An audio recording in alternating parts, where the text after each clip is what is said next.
Бишкек шаарында 7 январдан бери дайынсыз болуп жаткан 14 жаштагы жаран табылды. Бул тууралуу Ленин райондук милициясынан билдиришти. Белгилүү болгондой, ал кечээ 11 январда болжол менен саат 21:00 Бишкектин аймагында аман-эсен табылган.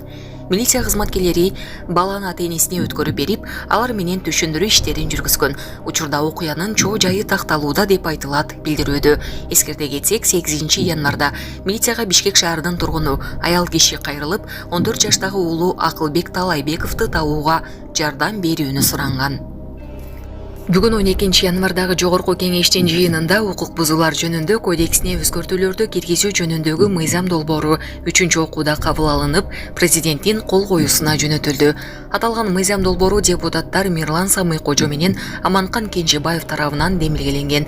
Кабыл алынган мыйзамга ылайык окуучу мугалимди шылдыңдаса, ата-энесине өзеки жана жазуу түрүндө эскертүү берилет. Ал эми педагог кызматтык милдетин аткарып жатканда улуу кишилер жаман сөздөрдү айтып, адепсиз жаңсоолорду көрсөтүп, анын ичинде ЖМКларды пайдалануу менен мазактаса 1000 сом айып салынат. Бул ата-энелерге дагы тиешелүү болот.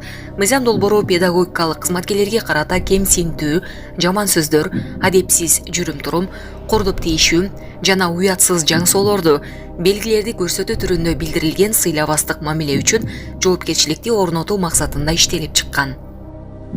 Муз үстүндө автоийин баштык жасаган айдоочуга 7500 сом айып салынып, унаасы айып короо жайына токтотулду.